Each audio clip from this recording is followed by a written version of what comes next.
Don't forget to subscribe.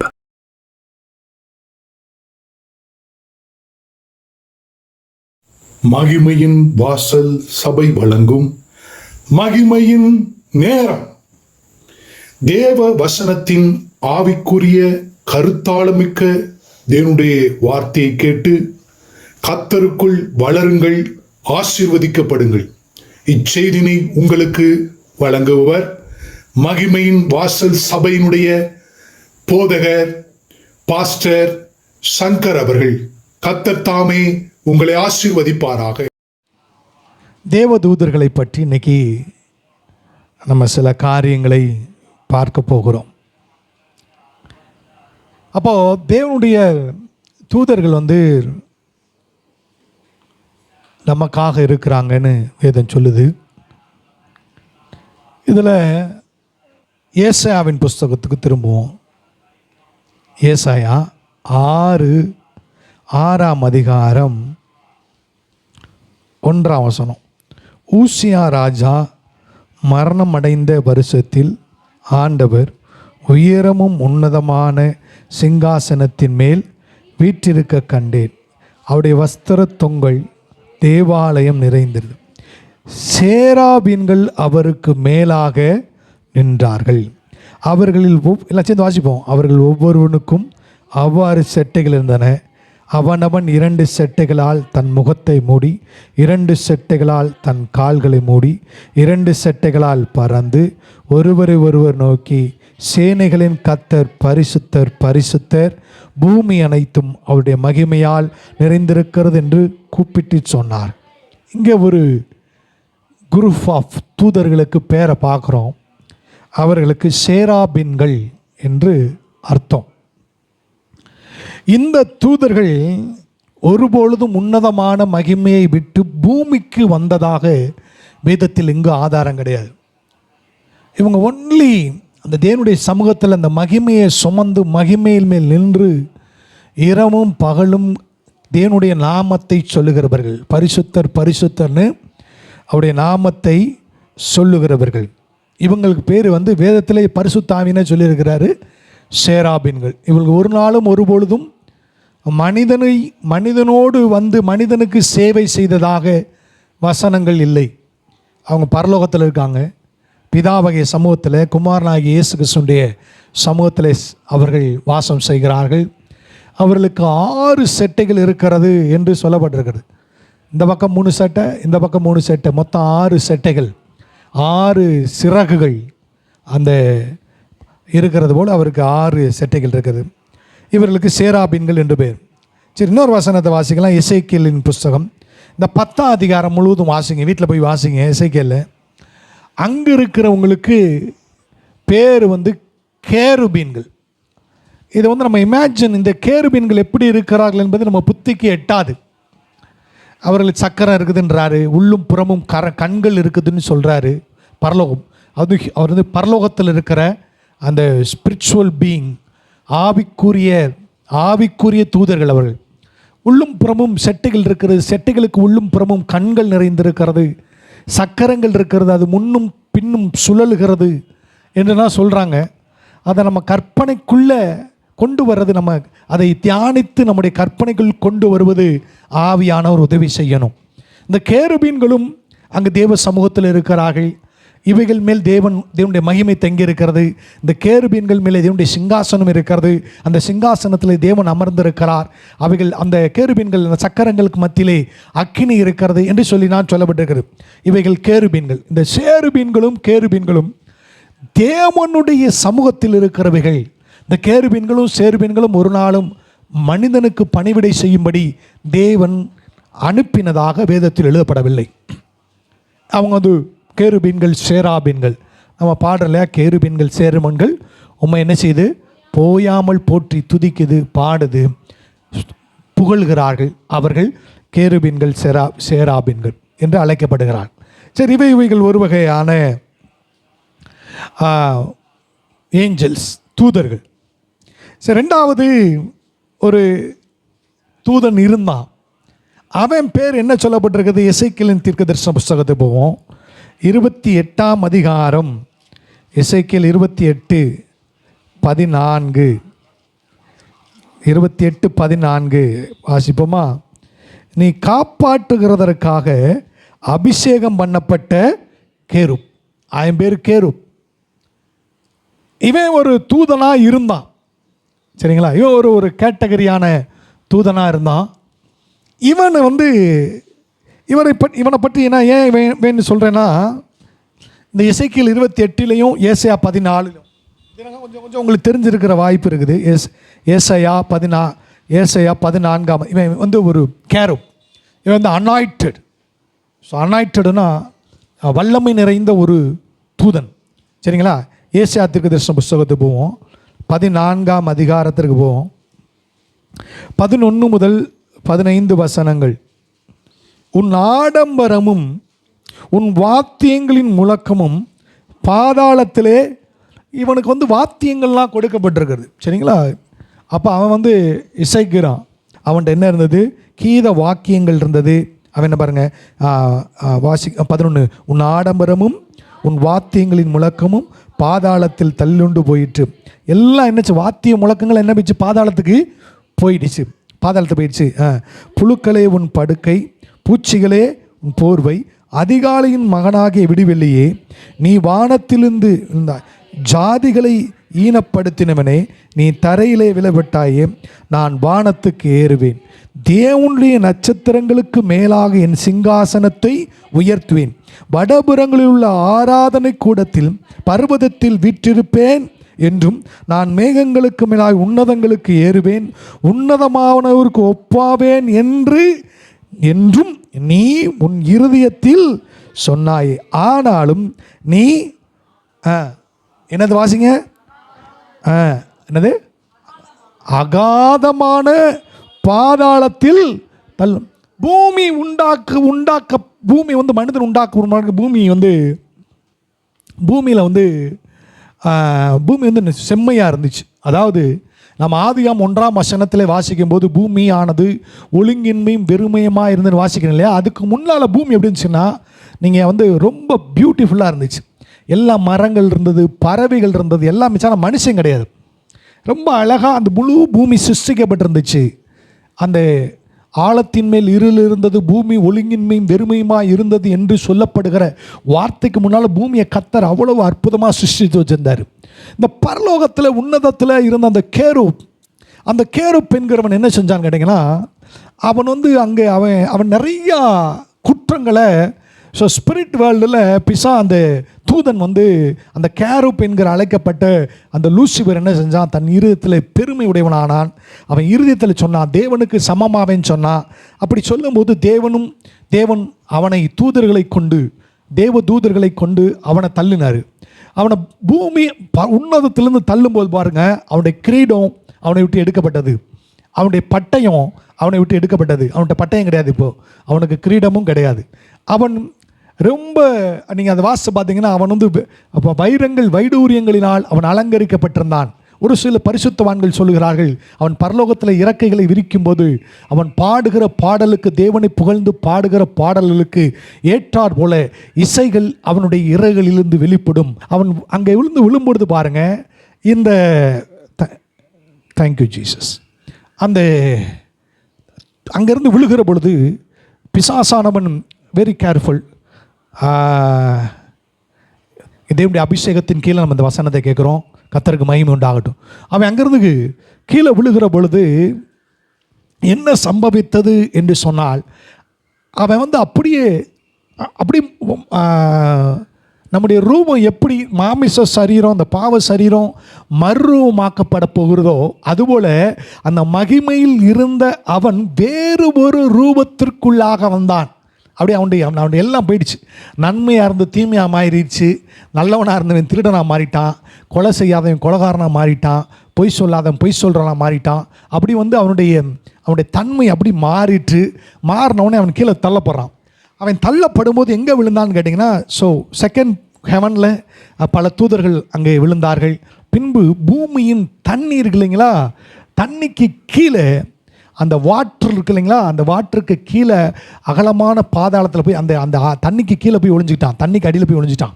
கர்த்தர் அவனுக்கு ஒரு பாதாளத்தை உண்டு பண்ணினார். அதற்கு பேர் என்னன்னா, அந்த பாதாளத்தின் பைபிள் எல்லாமே பாதாளம் வருது. அந்த அவனுடைய வந்து என்ட்லஸ் பிட், அதாவது அடித்தளம் முடிவில்லாத ஒரு பெரிய குழி அல்லது அபிஸ் என்று அழைக்கப்படுகிற ஒரு இடத்தை ஆயத்தம் பண்ணி அந்த இடத்துல அவனை கொண்டு வச்சுட்டார். இப்போ அவன் இருக்கிற வீட்டுக்கு பேர் முடிவில்லாத குழி அல்லது பாதாளம் அல்லது அபிஸ் என்ற இடத்துல தான் அவன் அங்கே இருக்கிறான். பூமிக்கில் இருக்கிறான். அங்கேருந்து தான் அவன் ஏறி வருகிறான். இந்த பூமியில் அவனை வந்து கர்த்தர் அப்படியாக வைத்திருக்க. இவன் ரெண்டாவது கேட்டகரி. சரிங்களா? முதல் கேட்டகரி சொன்னேன், கேருப் சேருப்பீன்கள் என்று சொன்னேன். இரண்டாவது இந்த பிசாசு அவனுடைய கூட்டத்தாரும் இப்படியாக பூமியில் இருக்கிறார்கள் என்று நாம் பார்த்தோம். மூன்றாவது ஒரு தேவதூது கூட்டம் இருக்குது. அது எங்கே இருக்குன்னா, யூதாக்களது நிறுவம் 1 அதிகாரம் 6ஆம் வசனத்துக்கு போவோம். யூதா 1 அதிகாரம் 6வது வசனம். இந்த தூதர்களுடைய பணி வந்து மிக சிறந்தது. கர்த்தர் நல்லவர். ஆமென், ஹல்லேலூயா. யூதா எழுதின நிருபம் 1 அதிகாரம் 6வது வசனத்தை வாசிக்கலாம் பாருங்க. தங்களுடைய ஆதி மேன்மையை காத்து கொள்ளாமல் தங்களுக்குரிய வாசஸ்தலத்தை விட்டுவிட்ட தூதர்களையும் மகா நாளின் நியாயத்தீர்ப்புக்கென்று நித்திய சங்கிலினாலே கட்டி அந்தகாரத்தில் அடைத்து வைத்தரு. இது வந்து இங்கே நித்திய சங்கிலின்னு சொல்லப்பட்டிருக்கு. 2 பேதுரு 2:4 போவோம். 2 பேதுரு 2:4. பாவம் செய்த தூதர்களை தேவன் தப்ப விடாமல் அந்தகார சங்கிலினால் கட்டி நரகத்திலே தள்ளி நியாய தீர்ப்புக்கு வைக்கப்பட்டவர்களாக ஒப்பு கொடுத்தார். நல்லா கவனிச்சிங்களா? இந்த தூதர்கள் ஒரு குரூப் வந்து பிசாசா மாறிடுச்சு, டீமனா மாறிடுச்சு, லூசிபரா மாறிடுச்சு. அந்த லூசிபரோடு கூட சேர்ந்து தான் இன்னைக்கு உலகமே கலங்கிக்கிட்டு இருக்கு. இன்னொரு கேருபீன்கள் சேருபீன்கள் பரலோகத்தில். இன்னொரு குரூப் என்னன்னா, இந்த தூதர்கள் பாவம் செய்தார்கள். அப்படிதான் வசனம் சொல்லி பாருங்க. ஸ்பிரிட் வேர்ல்டில், அதாவது ஆவிக்குரிய உலகத்தில் மனம் திரும்புறதுக்கு இடமே கிடையாது. அங்கே தேவன் மனம் திரும்ப வாய்ப்பே கொடுக்குறேன். நான் பாவம் பண்ணிட்டேன் ஆண்டவர், தூதன் போய் ஏசப்பா நான் பாவம், ஏசுவே நான் பாவம் பண்ணிட்டேன் என்னை மன்னிங்க அப்படின்னா அவர் ஏற்றுக்கொள்ள மாட்டார். ஸ்பிரிட் வந்து மனம் திரும்புறதுக்கு வாய்ப்பே கிடையாது. அதனால தான் மரிச்ச பிறகு ஐஸ்வர்யவான் சொல்கிறான், ஐயோ நான் அந்த வேதனையான இடத்துல பதறான். ஆண்டு சொல்றாரு, இங்கே வாய்ப்பு கிடையாது. மனிதர்களுக்கு மாத்திரம், இந்த பூமியில் இருக்கிற மனிதர்களுக்கு மாத்திரம் மரிக்கும் வரைக்கும் மனம் திரும்ப தேவன் கிருபையாய் வாய்ப்பு தருகிறார். அல்லேலூயா. எவ்வளோ பெரிய தேவன் பாருங்க. அதனால தான் சிலுவையில் கள்ளன் என்ன செஞ்சான்? சிலுவையில் மரிக்கும் போது மனம் திரும்பினான். அவன் சொல்லிட்டு, அன்னைக்கு நீ என்னோட கூட என்ன செய்வ? பரதேசியில் இருப்பன்ட்டு போயிட்டார். ஆனால் தூதர்கள் அல்லது இந்த ஸ்பிரிட் வேர்ல்டில் இருக்கிற ஆவிக்குரிய அந்த ஆவி உலகத்தில் இருக்கிறவங்களுக்கு மனம் திரும்புறதுக்கு வாய்ப்பே கிடையாது. ஒன்ஸ் யுவர் ஸ்பிரிட் கரப்டட்னா அது சேஞ்சே ஆகாது. ஆனால் பூமியில் மனுஷன் மேல் தேவன் வைத்த அன்பினாலே கர்த்தர் நம்முடைய ஆவியை புதிதாக்கி இருக்கிறார். அல்லேலூயா. ரொம்ப ஒரு ஆச்சரியமான ஒரு காரியம் பாருங்க. இந்த தூதர்கள் யாருன்னா என்ன பாவம் செய்தார்கள்னா, நீங்கள் வந்து தூதர்கள் வந்து என்ன செய்வாங்கன்னா, மனித ரூபம் எடுக்கக்கூடியவர்கள், மனுஷன ரூபமாக மாறுவாங்க. மனுஷ ரூபத்தில் தூதர்கள் உலாவலர். ஆனால் தேவ தூதர்கள் மனு உருவத்தை எடுக்க முடியும். இதுக்கு வேத வசனம் இருக்கா? எபிரேயருக்கு நிருபம் 14ஆம் அதிகாரத்துக்கு போவோம். எபிரேயர் 13, எபிரேயர் 13 1-2 வசனங்களை நாம் வாசிப்போம். சகோதர சிநேகம் நிலைத்திருக்க கடவது, அந்நியரை உபசரிக்க மறவாதிருங்கள், அதனாலே சிலர் அறியாமல் தேவதூதரையும் உபசரிப்பது உண்டு. அப்போ ஏஞ்சல்ஸ் வந்து மனித ரூபத்தில் அவங்க பூமியில் வாக் பண்ணுவாங்க. It's power.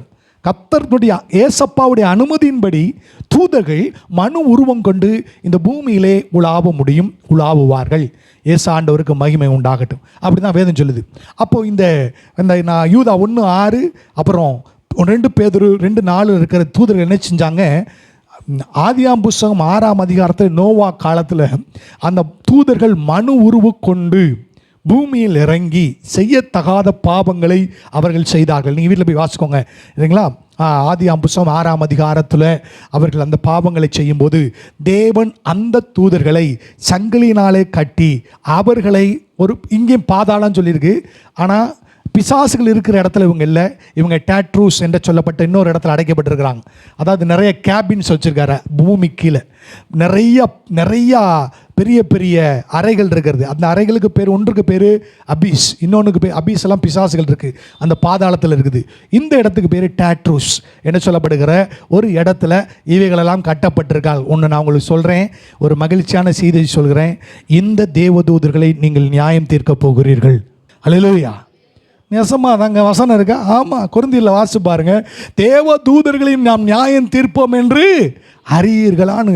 இந்த ஏஞ்சல்ஸை நீங்கள் கர்த்தரோடு கூட சிங்காசனத்தில் அமர்ந்து இந்த ஏஞ்சல்ஸுக்கு இந்த விழுந்து போன அந்தகார சங்கிலினால் கட்டப்பட்டிருக்கிற தூதர்களை நீங்கள் நியாயம் தீர்க்க போகிறீர்கள். அல்லேலூயா. 1 கொரிந்தியர் 6:1 எல்லாம் சேர்ந்து வாசிமா. உங்களில் ஒருவனுக்கு வேறொரு வழக்கானால் வழக்காடும்படி அவன் பரிசுத்தவானத்தில் போகாமல் அநீதி காலத்தில் போகத்தின. பரிசுத்தவான்கள் உலகத்தை நியாயம் தீர்ப்போம் என்று அறியீர்களா? உலகம் அவங்களால் நியாயம் தீர்க்கப்படுவதாக இருக்க அற்ப வழக்குகளை தீர்க்க நீங்கள் அபாத்திரா? தேவ தூதர்களையும் நியாயம் தீர்ப்போம் என்று அறியீர்கள். இந்த தூதர்களை நியாயம் தீர்க்க போகிறதெல்லாம் மறுபடியும் பிறந்த அனுபவம் உள்ளவர்கள். இயேசு மண்டையில் இருக்கிறவங்களுக்கு கிடையாது, மனதில் இருக்கிறவங்க. இயேசு இருதயத்தில் வச்சிருக்கிறவங்க இந்த தூதர்களை நியாயம் தீர்க்க போகிறார்கள். அல்லேலூயா. அப்படி தான் கர்த்தர் நம்மளை வச்சிருக்கிறாரு. அப்போது தூதர்கள், இப்போ நான் 3 விதமான கேட்டகரி கேருபீன்கள், சேராபீன்கள் மற்றும் விழுந்து போன தூதர்களை சொன்னேன். இந்த டீமனாலஜின்றது ஒரு பெரிய டாபிக் அல்ல. விழுந்து போன தூதர்களை பற்றி பேசிக்கிட்டே இருக்கலாம். டீமனாலஜி ஒரு காரியத்தை சொன்னேன், நீங்கள் தேவ தூதர்களை நியாயம் தீர்க்க போகிறீர்கள். சரி, ரைட். இவைகள்லாம் இப்படி இருக்குது. இப்போது நம்ம பரலோகத்தில் என்ன நடக்குதுன்னு பார்க்கலாம். வெளிப்படுத்தின சுவிசேஷம் 5ஆம் அதிகாரம். அப்போது 5ஆம் அதிகாரம் 11ஆம் வசனம். வெளிப்படுத்தல் 5:11 போகலாம். இயேசு ஆண்டவர் ரொம்ப நல்லவர். பின்னும் நான் பார்த்தபோது சிங்காசனத்தையும் ஜீவன்களையும் மூப்பர்களையும் சூழ்ந்திருக்கிற அநேக தூதருடைய சத்தத்தை கேட்டு. மித வாசிக்கலாமா? அவருடைய இலக்கம் 10,000 இன்ட்டு 10,000 போட்டு ஒரு டிஜிட் வருது இல்லை, அதை 10,000 பெருக்குங்க. சரியா? சரிட்டு. அப்புறம் என்ன சொல்கிறாரு, அந்த பெருக்கி வந்துருச்சுல, அதை ஒரு 1000 பெருக்கிங்க, அதை இன்னொரு 1000 பெருக்கிக்கோங்க. கால்குலேட்டரே பத்தாது. கால்குலேட்டர் பத்துதா? வராது. நீங்கள் அப்போ இந்த கால்குலேஷனுக்குள்ளே எனக்கு தூதர் என்ன செய்யலை, அடங்கலை. நான் இந்த கணக்கு சொல்கிறது சரியாக இருக்குமான்னு எனக்கு தெரியல. ஏன்னா கர்த்தருடைய கணக்கே வேறு. இயேசு சொல்கிறாரு 1 + 1 எவ்வளவு? 1 + 1 எவ்வளவு? 2 தானே? 2. ஆனால் இயேசுடைய கணக்கு 1 + 1 = 1. அவருடைய கணக்கு அப்படி தான் இருக்குது. நீங்கள் இருவரும் ஒரே மாமிசமாக. அவர் கணக்கே வேறு. இந்த பைபிளில் இருக்கிற அவருடைய கணக்கே வேறு. அவர் சொல்கிறார் பாருங்கள், கர்த்தரோடு இசைந்திருக்கவும் 2 பேராக இருக்கணும்னு சொல்கிறாரு. கர்த்தரோடு இசைந்திருக்கணும் அவனோட ஒரே ஆவியாக இருக்க. 2 + 1 + 1 = 1. அப்புறம் இருவரும் ஒரேவராக இருக்கின்றார். ஸோ அவருடைய கால்குலேஷன், அவருடைய 1000 வருஷம் ஒரு நாள்ன்றது என்ன, எப்படியாவது கணக்குனா அது உனக்கு புரியாது விடுன்றார். பைபிளில் சில கணக்குகள் இருக்குது. அப்போ அவ்வளவு தூதர்கள் இருக்காங்க. எவ்வளோ தூதர் இருக்காங்க? நீங்கள் எண்ணிக்கைக்கே அடங்க முடியாது. அதாவது அவருடைய ஸ்பிரிட், அவர் உருவாக்குனவர். அவர் தேவகுமாரனாகிய இயேசு கிறிஸ்து இந்த தூதர்களை உருவாக்கினார். ஒரு கூட்டம் பிசாசா போச்சு, ஒரு கூட்டம் பாவம் செய்து அங்கே டாட்ரூஸில் அடைக்கப்பட்டிருக்கு. அவர்களெல்லாம் நாம் நியாயம் தீர்க்க போகிறோம். ஒரு கூட்டத்தார் பரலோகத்தில் என்ன செய்கிறார்கள்? தேவனை பரலோகத்திலேயே. அதனால தான் சொன்னார், நீங்கள் பைபிள் வாசி பாருங்க. அப்போ 1000 ஆகும், 10,000 16 அப்புறம் சொல்கிறார், பரலோகத்தில் உள்ளவைகளும் சுத்திகரிக்கப்படணும்னு எழுதுகிறார் ஏசாண்டவர். பரலோகம் எபிரேயில் வாசி, பரலோகத்தில் உள்ளவைகள் என்ன செய்யணும்? இயேசுவின் ரத்தத்தால் சுத்திகரிக்கப்படும் எபிரேயில் நீங்கள் வாசிக்கலாம். சரி, ரைட். அப்போ அத்தனை 1000 நீங்கள் இந்த கணக்கில் இந்த டிஜிட்டல்ஸ்குள்ளே வர நீங்கள் என்ன நம்பர் சொல்லுவீங்கன்னு தெரியாது. அவ்வளவு தூதர்கள் என்ன செய்கிறாங்க? அங்கே நிறைந்திருக்கிறார்கள். ஏசாண்டவருக்கு நாமம். அவங்க என்ன செய்கிறாங்க பாருங்கள், அவர்கள் என்ன செய்கிறாங்க? அவர்கள் கர்த்தர் என்ன செய்கிறாங்க? அவர்கள் எல்லாரும் மகா சத்தப்பட்டு ஆட்டுக்குட்டியானவருக்கு வல்லமையும் ஐஸ்வர்யம் ஞானத்தையும் பலத்தையும் கனத்தையும் மகிமையும் ஸ்தோத்திரத்தையும் பெற்றுக்கொள்ள பாத்திரவனாக இருக்கிறார்கள் என்று சொன்னார்கள். இப்போ தூதர்கள் எங்கே இருக்கிறாங்க? ஹெவனில் இருக்கிறாங்க. இந்த தூதர்களில் பல குரூப் இருக்காங்க. இந்த தூதர் என்ன செய்கிறாங்க? அவங்க என்ன செய்கிறாங்கன்னா, அவங்களுக்கு கமாண்டர்ஸ் இருக்கிறாங்க. ஸோ யுத்த தூதர்கள் இருக்கிறாங்க, உதவி செய்கிற தூதர்கள் இருக்கிறாங்க, செய்தி கொண்டு வர தூதர்கள் இருக்காங்க, பாதுகாக்கிற தூதர்கள் இருக்காங்க. இப்படி இந்த நான் சொல்கிறேன் இல்லையா, வெளிப்படத்தில் 5:11 இருக்கிற அந்த தூதர் கூட்டத்தில் நிறைய குரூப் ஆஃப் ஏஞ்சல்ஸ் இருக்கிறாங்க. அவங்க எல்லாம் என்ன செய்கிறாங்கன்னா செய்தி கொண்டு வருவாங்க. உங்கள் ஜெபங்களை நீங்கள் ஜெபம் பண்ணும்போது ஏசாண்டர் சொன்னார் இல்லையா, எங்கே சொன்னார் ஏசாண்டர் ஒரு வார்த்தை சொன்னார். யோவானுக்கு போவோம் பாருங்கள். ஏசாண்டர் கூட தூதர்களை பற்றி நிறையா சொல்லியிருக்கிறாரு. யோவான் 3ஆம் அதிகாரத்துக்கு போவோம். யோவான் 3ஆம் அதிகாரம்.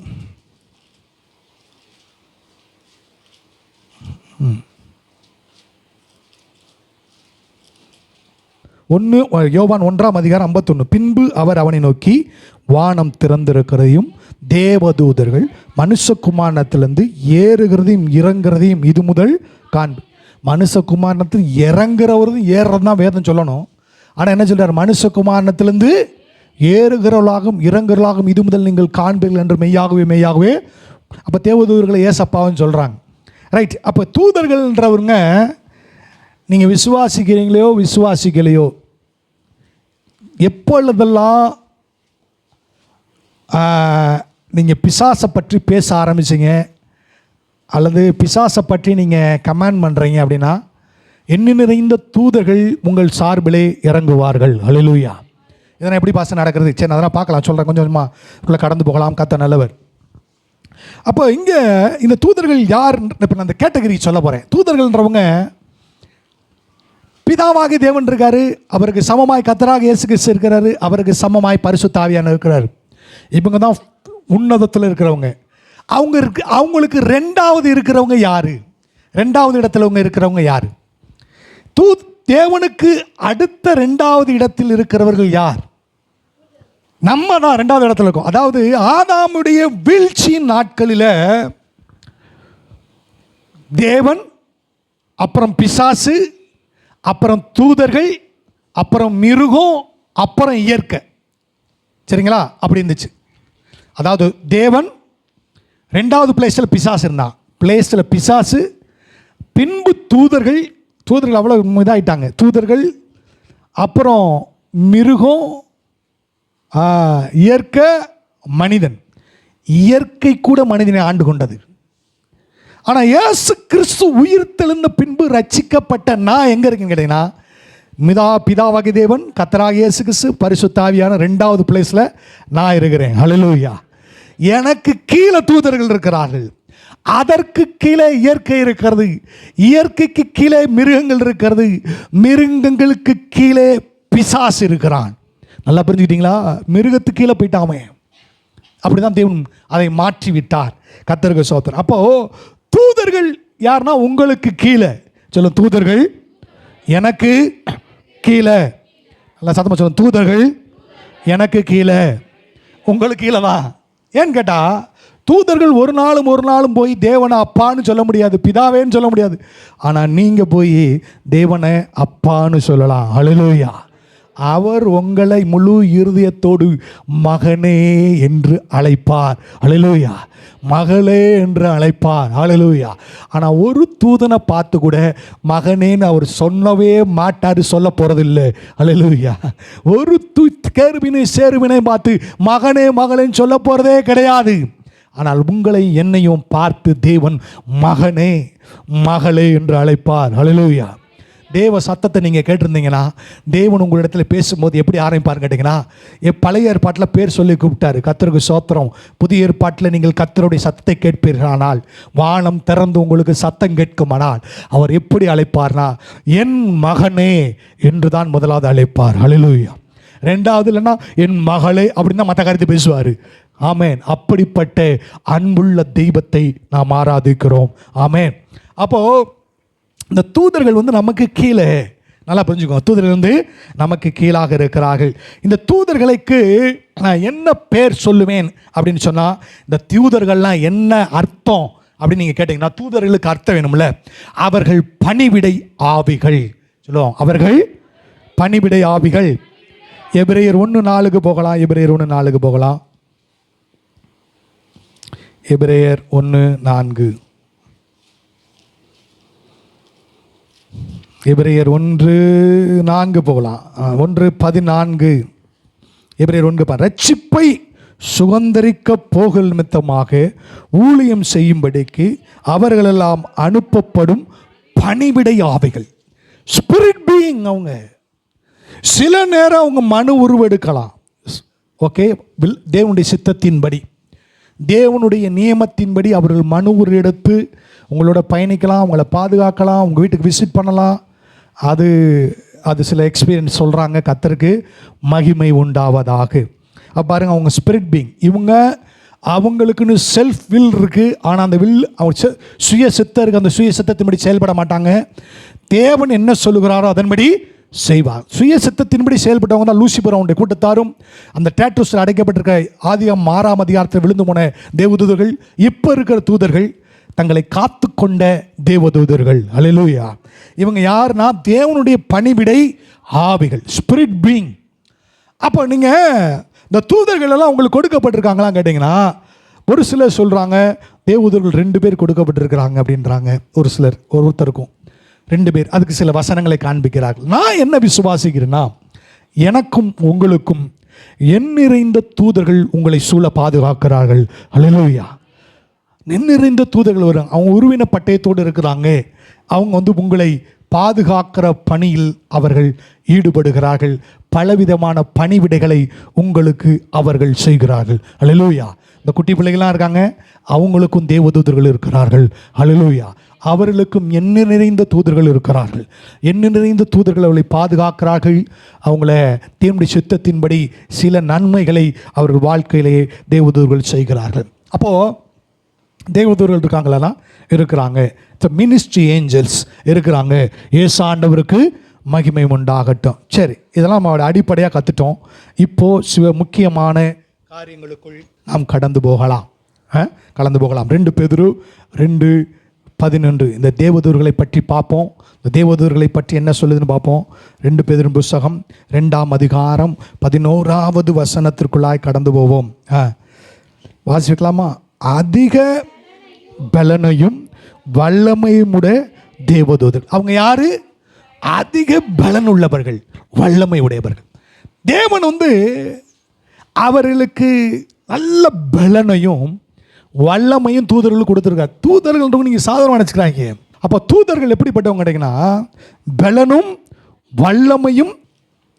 இந்த வல்லமையை பார்ப்போம். இந்த தேவதூதர்களுக்கு எவ்வளோ வல்லமை இருக்குன்னு பார்ப்போம். சரிங்களா? வெளிப்படுத்தல் 7:1. வெளிப்படுத்தல் 7:1 போமா? வெளிப்படுத்தல் 7:1. இவைகளுக்கு பின்பு பூமியின் 4 திசைகளையும் 4 தூதர்கள் நின்று பூமியின் மேலாவது சமுத்திரத்தின் மேலாவது ஒரு மரத்தின் மேலாவது காற்றடிக்காதபடி பூமியின் 4 காற்றுகளையும் பிடித்து கொண்டார். என்ன பிடிச்சாங்க? காற்றை பிடிச்சிட்டாங்க. எத்தனை வல்லமை பார்த்தீங்களா தூதனுக்கு? இந்த அறையில் இருக்கிறோம். தூதன் காற்றை பிடிச்சா என்ன ஆகும்? விழுந்துருமா? செத்து போயிடும். செத்துரும். 5 நிமிஷம் பிடிச்சி வச்சானா போதும். ஒரு காற்று உள்ளே போகக்கூடாதுன்னு பிடிச்சிட்டான என்ன செய்யும்? உங்களுக்கு கூட இருக்க தூதன் எப்படிப்பட்டன்னு தெரியுமா? காற்றையே பிடிப்பான்னு சொன்னால் உங்களுக்கு விரோதமாய் பிசாசாவனம் எய்கிற அக்கினி அஸ்திரங்களை பிடிச்சி நிறுத்திடுமா? அல்லேலூயா. சும்மா இல்லைங்க, சும்மா இல்லை. அந்த தூதன் அத்தனை பலன் உள்ளவன். எத்தனை பலன்? காற்றை வலதுகளை பிடிச்சிருவான். போகாத காற்று என்னடா அவனை கையில் வச்சிருக்கேன் பாரு காதை. அப்போது தூதர்கள் எத்தனை பலன் உள்ளவர் பாருங்க. அதை பலத்துக்காக சொல்கிறேன். அவங்க தேவனுடைய கட்டளையின்படி தான் செய்யப்படுவாங்க. தேவனுடைய கட்டளையின்படி என்ன செய்வாங்க? காற்றை பிடிச்சிட்டானா அத்தனை பலன் உள்ள தூதர்கள் உங்களுக்கு இருக்காங்க. குட்டிஸுக்குன்னா எத்தனை பலன் உள்ள தூதர்கள் இருக்காங்க? ஆமாம், அவ்வளவு வல்லமை. இது வல்லமை. இந்த வசனம் வல்லமைக்கு. அப்படியே காற்றை பிடிச்சிட்டாங்க. நம்ம ஆண்டவர் பாருங்க எப்படிப்பட்டவர்னு. ஆண்டவர் சொல்ல, தூதனை காட்டிலும் பெரிய ஆளுப்பா, அவனுக்கு நான் கொடுத்தது. ஆனால் உனக்குள்ள இருக்கிறது இயேசுவே இருக்கிறார். அல்லேலூயா. வல்லமையாக இருக்கிறார். அப்படி அப்போ தூதன் நான் சொல்லிட்டு இங்கே இந்த வல்லமை அப்படிப்பட்ட தூதர்கள் தான் இருக்கிறாங்க. சரி, ரைட், ஓகே. ரெண்டாவது ஒரு காரியத்துக்கு நான் அவனுடைய பலனை பார்க்க, அதாவது அவனுடைய ஸ்ட்ரென்த்தை பார்ப்போம். அவனுடைய ஸ்ட்ரென்த்தை பார்ப்போமா? மார்க் 11ஆம் அதிகாரம் 16:1 போவோம். 16:1 பாருங்க. மார்க் 16:1. 16:1. ஓய்வு நாளான பின்பு இளைஞர் மகதலேனா மரியாளும் யாக்கோபின் தரியா மரியாளும் என்பவளும் அவருக்கு சுகந்த வர்க்கம்படி அவைகளை வாங்கி கொண்டு வாரத்தின் முதல் நாள் அதிகாலையில் இல்லை சேர்ந்து வாசிங்க. சூரியன் உதயமாகிற போது கல்லறையிடத்தில் வந்து கல்லறையின் வாசலில் கல்லை நமக்காக எவன் புரட்டி தள்ளுவான் என்று ஒருவர் சொல்லி கொண்டார். இந்த கல் அடுத்து வாசிக்கலாம். அந்த கல் எவ்வளோ பெருசாக இருந்துச்சு? இந்த கல்லுடைய எடை என்ன சொல்கிறாங்களா, 3-4 டன் எடை இருக்குமா. என்ன விசேஷமான கல்லறை. அதை கல்லை நகட்டுறதுக்குன்னு சில பிரத்யேகமான அவர்கள் காரியங்களை செய்தால் அந்த பெரிய அது 4-5 டன், என்னுடைய கணிப்பு சரியாக இருக்குமானால் அது 5 டன் எடை உள்ளது. கிட்டத்தட்ட 5000 கிலோ. பெண்கள் தள்ள முடியுமா? ஆண்கள் தள்ள முடியுமா? ஆண்களும் தள்ள முடியாது, பெண்களும் தள்ள முடியாது. அதை சில சில சில உபகரணங்களை வைத்து அதை எப்படி அதை செய்ய வேண்டும் என்று செஞ்சால் தான் அந்த கல் உருளும். சரிங்களா? கல் என்ன செய்யும்? உருளும். அப்படி உருளும். Right, okay. அவ்வளவு பெரிய கல்லை என்ன சொன்னாங்களா, யார் தள்ளுவான்னு வச்சுக்கலாம். இப்போ ஒருத்தர் பாருங்கள், வசனத்தை வாசிக்கலாம். மத்தேயு 28ஆம் அதிகாரத்துக்கு வருவோம். இந்த தூதர்கள்லாம் உங்கள் கூட தான் இருக்காங்க. 28 வருவோம். 28 இருக்கும். ஓய்வு நாள் முடிந்து வாரத்தின் முதல் நாள் விடிந்து வருகையில் மகதலேனா மரியாளும் மற்ற மரியாளும் கல்லறையை பார்க்க வந்தார்கள். அப்போது பூமி மிகவும் அதிரும்படி. என்னதா? ஏன் பூமி அதிருது? கர்த்தருடைய தூதன் வானத்திலிருந்து இறங்கி அவன் வானத்திலிருந்து இறங்கி வரான், பூமி அதிருதான். அப்போ எத்தனை பெலன் பாருங்க. வாசலிருந்து கல்லை புரட்டி தள்ளி அதன் மேலே உட்காந்தான். ஏமா என்ன ஒரு சுண்டு வரலச்சு அப்படியே கல்லை 5 டன் வெயிட் உள்ள கல்லை தள்ளுறான். கல் உருண்டு போயிடுச்சு. உருண்டு போயிட்டு அந்த கல் மேலே உட்காந்துக்கிறான். ஏன் சொல்கிறான்? இந்த கல்லை உருட்டி தள்ள நான் தான் சொல்கிறான். மகதலேனா மாதிரி ஏன் கல் மேலே உட்காந்தான்னு சொல்ல முடியாது. உள்ளே போய் உட்கார வேண்டியதானே. அந்த கல் மேலே உட்காரான். கல் மேலே உட்காரான். இந்த சுண்டு வரல வச்சு இப்படியே உருட்டிட்டான். மகதலேனா வரும்போது அந்த கல் மேலே உட்காந்துருக்கான். என்னடா கடை, ஏய் உங்கள் கூட இருக்கிற நான் தான் இந்த கல்லை சுண்டு வரல உருட்டினேன், மேலே உட்காந்துருக்கேன். உங்களுக்கு உதவி செய்ய போகிறது நான் தான், உங்களுக்கு பணிவிடை செய்ய போகிறது நான் தான், உங்களை பாதுகாக்க போகிறது நான் தான், உங்களுக்கு அக்னி ஸ்தரங்களை தவிடுபடி ஆக்க போகிறது நான் தான். நான் காற்றையே கையில் பிடிச்சவேன். இது பெலன், அது வல்லமை. இது பெலனை பாரு, சுண்டு வரல கல்லே தள்ளிட்டேன்னு மேலே உட்காந்துட்டேன். அது ஒரு செய்தி சொல்கிறான். இந்த கல்லை யார் தான் தள்ளுவேன்னு கேட்டீங்க. தேவன் என்னை அனுப்புனா, நான் வந்தேன், தள்ளிட்டான். அப்படிப்பட்ட தூதர்கள் தான் உங்களோடு கூட இருக்கிறார்கள். பெலனும் வல்லமையும் உள்ள தூதர்கள். டீமானிக் ஸ்பிரிட்ஸில் டீமானிக்கில் பிசாசுகளை விரட்டும் போது, நான் ஏற்கனவே அடிக்கடி சொல்லிட்டேன், டீமானாலஜி சாயங்காலம் பேசுவோம். பிசாசுகள் விரட்டும் போது உங்கள் மேலே அனாயிட்டிங் இல்லை, ஆவியானோட லீடிங் இல்லைன்னா விரட்டக்கூடாது. ஹோலி ஸ்பிரிட் உங்களுக்குள்ளே இருக்கிறது செயல்படுறது உங்களுக்கு தெரிஞ்சால் நீங்கள் விரட்டலாம், இல்லாட்டி நீங்கள் விலகிக்கலாம். சரி, ஓகே. அப்போது சில நேரங்களில் பிசாசுகளை விரட்டும் போது நீங்கள் என்ன நினைப்பீங்க? பிசாசுகள் வரும், சரியா? நம்ம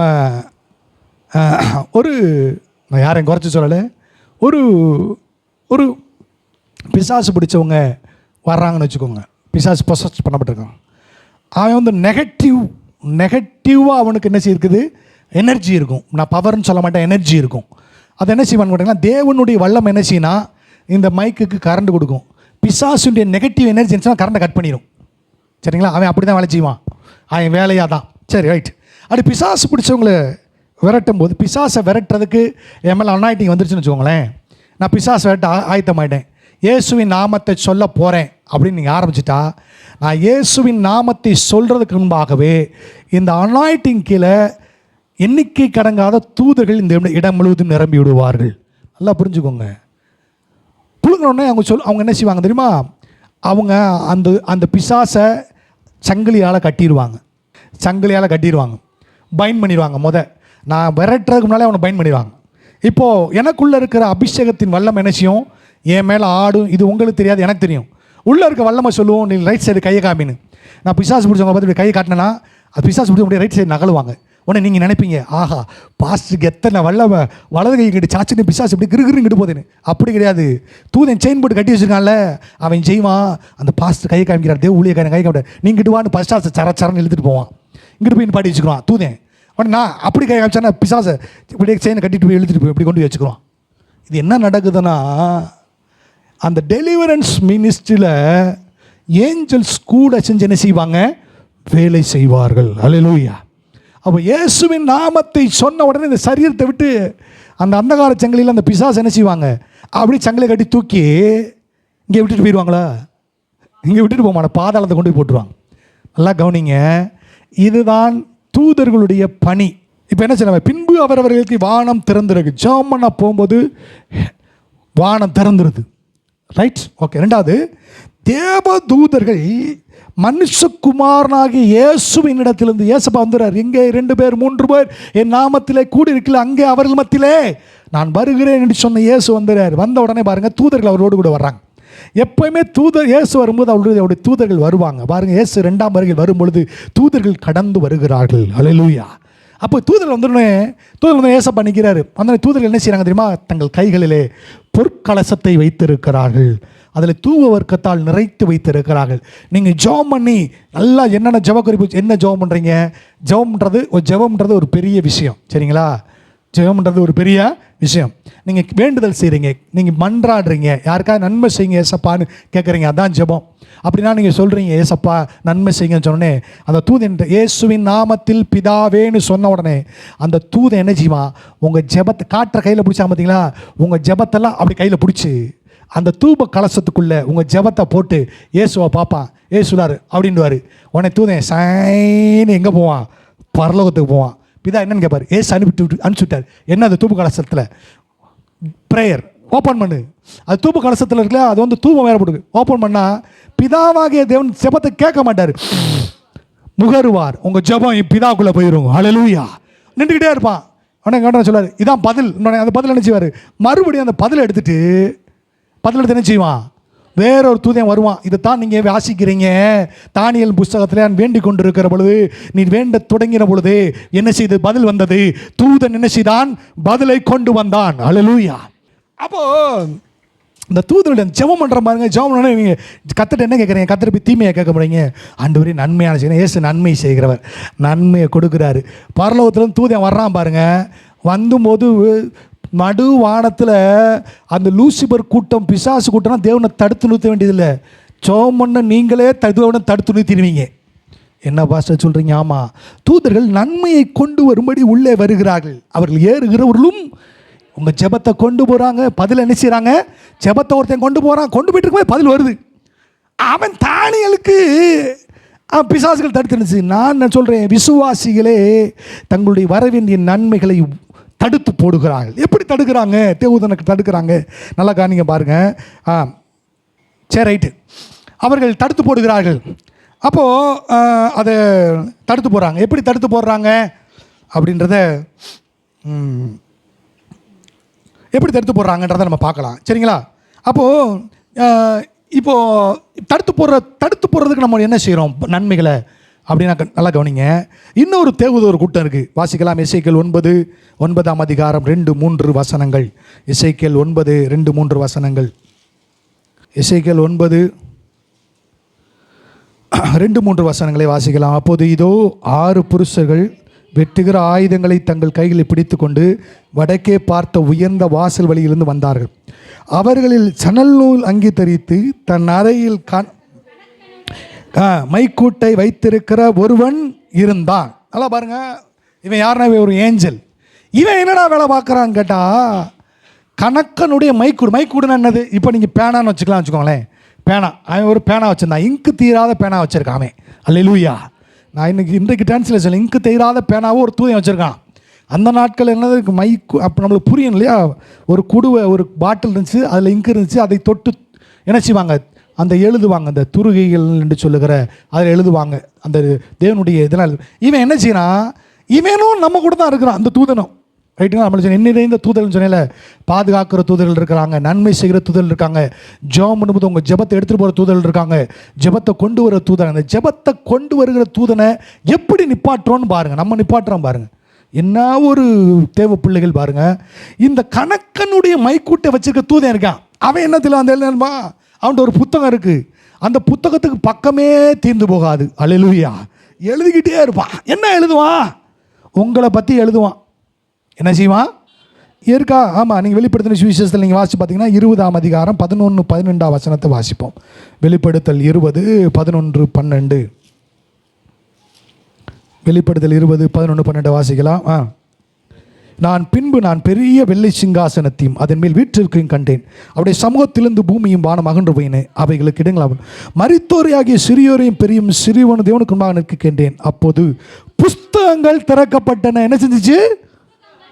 இப்போ இந்த கணக்கன் மைக்கூட்ட வச்சுருக்கான் பாருங்க, அவன் ஒரு புத்தகம் வச்சுருக்கான். நிறைய அதான் ஹெவனில் வந்து நிறைய புஸ்தகங்கள் இருக்குது. நான் அந்த புஸ்தகங்களை பற்றி தான் பேசணும்னு நினச்சேன் இன்றைக்கி. ஆக்சுவலாக ஹெவன்லி புக்ஸ்ன்னு பேசலாம்னு நினச்சேன், பரலோக புத்தகங்களை பற்றி பேசலாம்னு நினச்சேன். ஆண்டவர் சொன்னா இல்லை நீ தூதர்களை பற்றி பேசு என்று சொன்னார். நான் தூதர்களை பற்றி பேசுகிறேன். ஓகே, இப்போ இந்த புத்தகங்களை வச்சிருக்கேன் வந்து கணக்கனுடைய மைக்கூட்ட வச்சுருக்கான், எழுதுறான் பாருங்க. உங்களுக்கு ஒவ்வொருவருக்கும் ஒரு தூதன் இருக்கான். அவன் என்ன செய்வான்னா உங்களுடைய காரியங்கள் எல்லாம் எழுதிக்கிட்டே இருப்பான் பாருங்க, எழுதுவான். அதில் நீங்கள் பேசுகிறது, உங்களுடைய நோக்கம், உங்கள் வாயின் வார்த்தைகள், உங்களுடைய செபம், நீங்கள் கர்த்தருக்காக என்ன செய்கிறது அதில் எழுதுவான். அல்லேலூயா. அந்த புத்தகங்களில் ஒரு புத்தகம் உங்களை பற்றின புத்தகம். என்னை பற்றின புத்தகம் உங்களை பற்றி each and every thing recorded அதில் எழுதுவான். ஏன்னா யூ ஆர் த வில், நீங்கள் வந்து சுய சித்தத்தில் இருக்கிறீங்க. உங்கள் சுய சித்தம் இந்த வேத சத்தியத்தின்படி இருந்தால் நீங்கள் ஆசீர்வதிக்கப்பட்டவர்கள். அல்லேலூயா. உங்கள் சுய சித்தம் உங்கள் சுய சித்தமாகவே இருந்துச்சுன்னா அதுவும் அந்த புத்தகத்தில் எழுதப்படும். மத்தேயு 12:36-37 வாசிக்கலாமா? மனுஷர் பேசும் வார்த்தைகள் யாவையும் குறித்து நியாய தீர்ப்பு நாளிலே கணக்கு ஒப்புவிக்க வேண்டும் என்று உங்களுக்கு. நியாய தீர்ப்பு நாளில் தான் அந்த புத்தகம் திறக்கப்படுது. நியாய தீர்ப்பு நாளில் புத்தகம், அந்த புத்தகத்தை திறக்கும் போது நீங்கள் போகிறீங்கன்னு வச்சுக்கோங்க, அந்த கணக்கனுடைய, நான் தான் கணக்கனுடைய மைக்கூட்ட வச்சுக்க தூதேன்னு வச்சுக்கோங்க. நீங்கள் வர்றீங்க, வரும்போது நான் வருவேன் அவங்க கூட, கண்டிப்பாக வருவேன். இந்த சபையினுடைய மெய்ப்பனாய் ஏப்பா வாப்பாண்டுவார், நான் வருவேன். விசுவாசி வந்து இவங்களை பற்றி தெரியுமா? எனக்கு ஒன்றும் கொஞ்சம் தெரியும். அவங்க நல்ல காரியம்னா தெரியும் பாஸ்டர், மற்ற காரியம்னா எனக்கு தெரியாது. ஏன்னா பாஸ்டர்ட்டு அப்படி தானே இருப்பாங்க. அப்படியா? அந்த கணக்கனுடைய மைக்கூட்ட வச்சுக்க தூதனை வர சொல்ல, நான் தான் கணக்கனுடைய மைக்கூட்ட வச்சுக்கணும், நான் வேகமாக வருவேன். நான் தூதன் வச்சுக்கோங்க, நான் தூதன் கிடையாது, வருவேன். ஓ இவங்களா? ஓகே, இவங்களை பற்றி என்னப்பா சொல்லுப்பாண்ணா? புத்தகத்தை திறக்கிற ஆண்டவர் திறந்துருச்சு. திறந்தோடனே சொல்லலாம், இவன் பேச்சின பேச வாசிக்காத. நீ பேசின பேச்ச என்ன செய்யாத, வாசிக்க தேவையில்லை. ஏன் தெரியுமா? திறந்தாலே சத்தம் வெளியே கேட்கும். அல்லேலூயா. அங்கே போனீங்கன்னா உங்கள் மனதில் தாட்ஸ்னால் ஹிட்டனாக இருக்காது, அது வெளியே பிரகாவிக்கும். அங்கே ஒன்றும் மறைந்திருக்காது. நல்லா தெரிஞ்சிட்டிங்களா? உங்கள் சிந்தனை கூட ஸ்பீக்கரில் கேட்குற மாதிரி கேட்கும். அங்கே மறைவே இருக்காது. அதான் பரலோகம். நல்லா தெரிஞ்சுக்கோங்க, அதான் பரலோகம். அதான் பரலோகத்தின் திறந்தா நியாயம் திருத்துருமான்னு கேட்பார் கர்த்தர். டைம் ஆகாது, ஒரு செகண்ட் தான், சட வெளியே வந்துடும். எல்லாம் அப்படியே சுற்றி நிற்கும் பாருங்க. என்ன சுற்றி நிற்கும்? கவனிங்க. நீங்கள் இப்போ எழுதுறீங்களா குட்டி பிள்ளைகள்லாம்? தூதர்கள் அவைகளை எழுதுகிறார்கள். அல்லேலூயா. ஸ்பிரிச்சுவல்ன்றது வேறங்க, ஸ்பிரிச்சுவல்ன்றது வேற. நல்லா கவனிங்க. அப்போ எழுதுனாங்க, உங்கள் வாயிலிருந்து எது வந்தாலும் ஒன்று கணக்கனுடைய கூட்டில் எழுதப்படும், அல்ல என்றால் சுவர்களில் எழுதப்படும். இந்த உத்திரங்களும் சாட்சி தரும். அல்லேலூயா. அப்போ தூதன் என்ன செய்கிறான்? எழுதுறான். அப்போ நீங்கள் ஜெபம் பண்ணி முடிச்சுட்டு நீங்கள் பேசுகிற வார்த்தை இருக்குதே, ஐயோ கர்த்தாவே. தூதன் பாப்பா, இந்த அம்மா நல்லா தானே ஜெபம் பண்ணுச்சு, இந்த பிரதர் நல்லா தானே ஜெபம் பண்ணுறாரு, நான் நன்மையை கொண்டு வர போகிறத்துல வாயில் கண்டக்க முண்டக்க பேசி வீணானதை பேசி என்னை நடுவானில் நிப்பாட்டி வச்சுட்டாம்பா, பரலோகத்துக்கும் போக விடாமல் உனக்கு நன்மையும் கொடுக்க. நிறைய தூதர்கள் இப்படி தான் நிற்கிறாங்க, நன்மையோடு நிற்கிறாங்க, நன்மையை கொண்டு வந்து நிற்கிறாங்க, இப்படி நன்மையை வச்சு நிற்கிறாங்க. எப்பா ஒன்று நன்மை வரட்டுன்னு சொல்லு, ஏன்னா மாறி பேசுனா எப்படி நன்மை உனக்கு கொண்டு வருது? இப்படியே பரலோகத்தில் பல தூதர்கள் நிற்கிறாங்க. பிசாசுனா சண்டை போடலை, நம்ம பிசாசை காட்டிலும் வாயில் நிப்பாட்டிடும். இதுக்கு வசனம் இருக்கா? நான் வசனத்தோடு சொல்கிறேங்க. நீங்கள் ஜெபம் பண்ணுன வாயில் நீங்கள் என்ன செய்யணும்னா, வாசிக்கலாமா பாருங்க. அப்புறம் சொல்ல பாருங்க, 1 பேதுரு புஸ்தகம் 3ஆம் அதிகாரம் 10ஆம் வசனம் பாருங்க. 1 கொரிந்தியர் 3:10, சாரி 1 பேதுரு 3:10 போவோம். அவ்வளோ என்ன ஒரு வசனம் இருக்குது. 1 பேதுரு ஜீவனை விரும்பி நல்ல நாட்களை காண வேண்டும் என்று தான் ஜெபம் பண்ணுறீங்க. ஜெபம் பண்ணிட்டு வேண்டுமென்கிறவன், அப்படி ஜெபிக்கிறவன் பொல்லாப்புக்கு தன் நாவையும் தன் உதடுகளையும் விலக்கி மேலே போட்டு பாருங்க, ஆசீர்வாதத்தை சுதந்தரிக்க அழைக்கப்பட்டவர்கள். ஜெபம் பண்ணிட்டு உங்கள் நாவு சரியாக இருக்குமானால் உண்மைக்கே நன்மைகள் உங்கள் வாழ்வில் கடந்து வரும். அல்லேலூயா. நான் சொல்கிறேன் நன்மை வருங்க நிச்சயமா. அப்போ ஜெபம் பண்ணிட்டீங்க, நீங்கள் சொல்லணும் ஜெபம் பண்ணிட்டீங்க, இதுதான் விசுவாசம். அதனால் பவுல் ஒன்றை சொல்லுகிறார், பாருங்கள். அப்போ தூதன் என்ன செய்வான்? பதில் ஒரு செகண்ட் அப்படி எந்திரிக்கிறதுக்குள்ள நன்மை வர்றதுக்குள்ளே பாருங்கள் எதையாவது பேசிக்கிறீங்க. சோம் பண்ண ஆளுக்கு விரோதமாக என்னத்தையாவது தீமையை பேசி தூதன் சொல்கிறேன், எனக்கு அதுக்கு சம்மந்தமே கிடையாது. நீங்கள் நன்மையை பேசுனா நன்மை இல்லைங்கள், நன்மையை பெற்றுக்கொள்ளுங்கள்னு கொடுக்குறான் தூதன். அதை நீங்கள் ரிசீவ் பண்ணுறீங்க. இயேசுவின் நாமத்தில் கர்த்தருக்கு மகிமை உண்டாகட்டும். ஹல்லேலூயா. இதான் ரொம்ப முக்கியமான ஸ்பிரிச்சுவலாக நடக்கிற காரியங்கள். அநேக தூதர்கள் நன்மைகளை செமந்து நடுவான்லே நிற்கிறான், வீட்டுக்குள்ளே வர முடியல, பிளெஸ்ஸிங்ஸை கொண்டு வர முடியல, நன்மைகளை கொண்டு வர முடியல. காரணம் பாருங்கள், இந்த வாய் நன்மையானதை பேசுகிறது இல்லை.